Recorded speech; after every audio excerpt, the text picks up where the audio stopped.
Hello everyone, welcome back to this house of fashion. Hope you have a wonderful day. Today's episode is going to be on how to cut this kimono top. You can see this is the fabric I'm using. It's a chiffon fabric. I'm using 3 yards of this fabric to make the kimono. The length of the kimono here is going to be 48 with the seam allowance. So the bust measurement, I'll be giving it to you.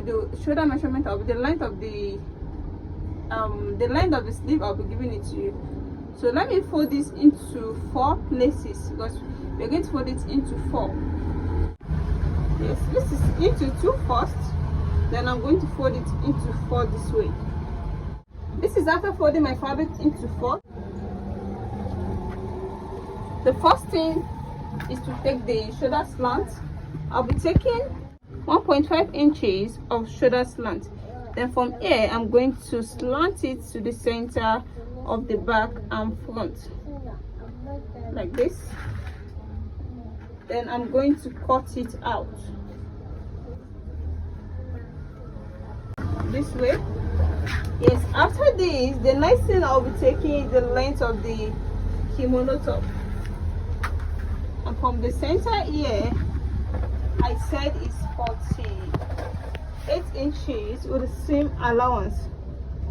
48 inches with the same allowance. You can see this is my 48 inches. So for the sleeve length, I'll be making use of 16 inches. This is my 16 inches for the sleeve. You can see. So from this now, I'll be taking 8 inches down. 8 inches down. From here, this is where you're going to put your arm.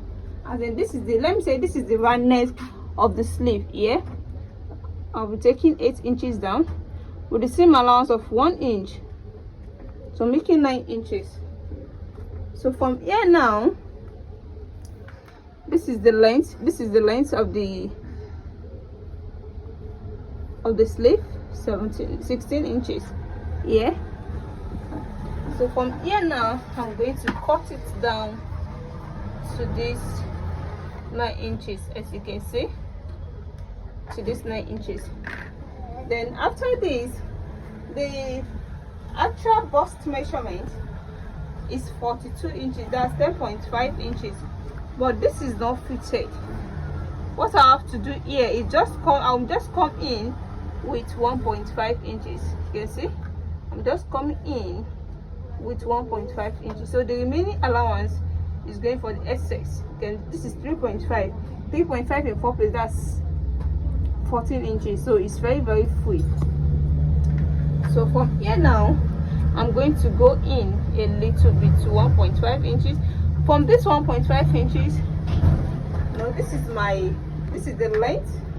This is the length of the kimono. The length of the kimono is here. You can see the length of the kimono is here. So this is the main length of the kimono, you can see.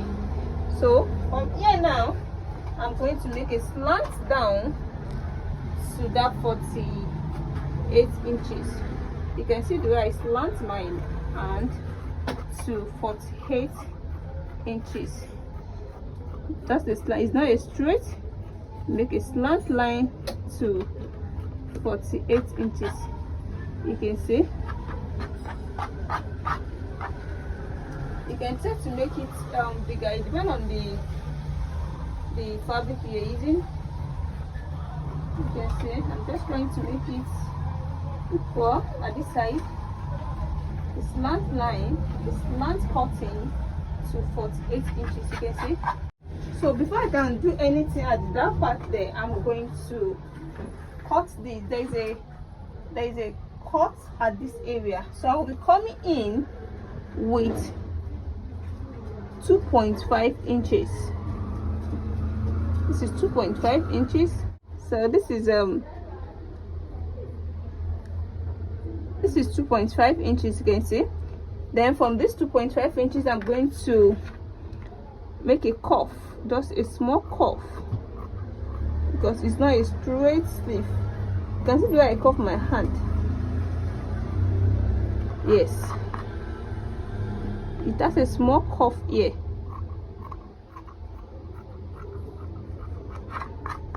You can see. So this is 2.5. Then I cuff my hand. You can see this is not straight anymore. So that's how to cut the sleeve. The next thing here is to cut the neckline. The neckline depends on how wide you want the neckline to be, but here I'll be making use of 3.5 inches for the wideness of the neck and 2 inches for the back, then 2.5 inches for the front. Then I'm going to connect my lines together, then I'm going to cut it out. You can see. So by the time we open it, then I'm going to cut the front with this half inches. You can see. Then it's going to have a slit at the back. Then I'll be slitting it down to 4.5 inches. I'm slitting the back down to 4.5 inches.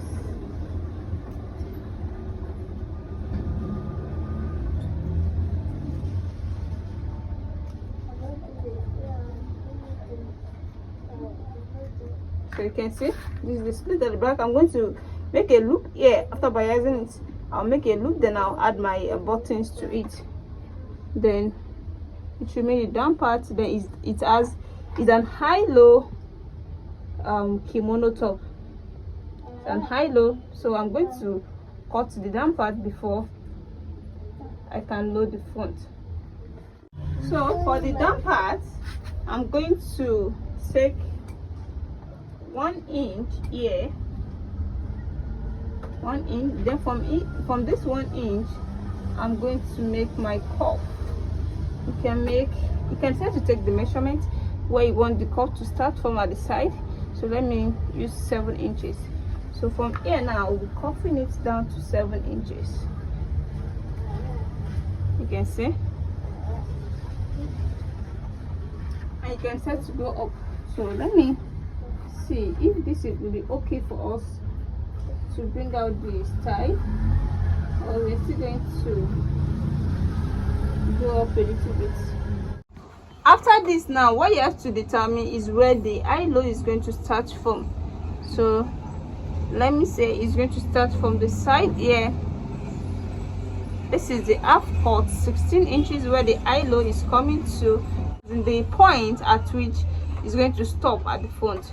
So then it's going to start from 24 inches. So it's going to start from 24 inches. So from this area, and I'm going to cuff it to 24 inches.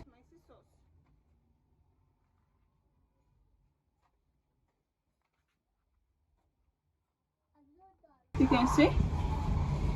can see the shape now. Then I'm going to notch this area. I'm going to notch this. So by the time I take the back out of it, I will know what to do. So this is now the front.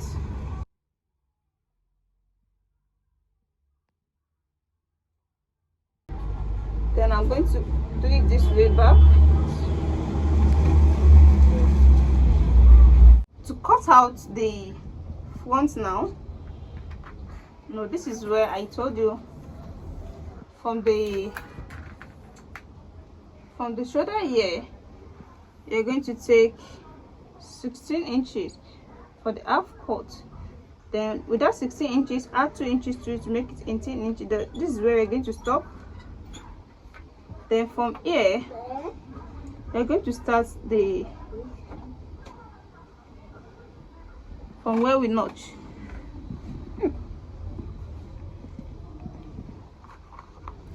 So this is where we notch.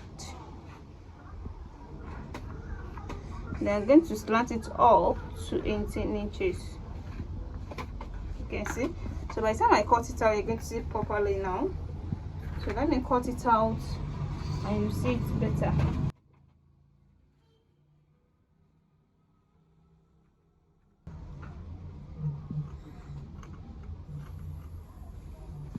You cannot see the front part of the kimono now. That's low. You can see. So the next thing that remains here is the joining. So let me go and join both the back and the front for you to see how beautiful it's going to turn out. Welcome back. Here's the finished work so far. This is the kimono top. You can see it. The high-low kimono top. You can see it has a slit at the back, and this is the loop that I'm going to attach a buttons to this area, then put my buttons to it, then it's going to hold this way. You can see the side now. You can see the front. If you are new to my channel, please at the end of this tutorial make sure to subscribe to it, and for those who have already subscribed, I really appreciate you guys for watching my video. Always see my next class. Bye.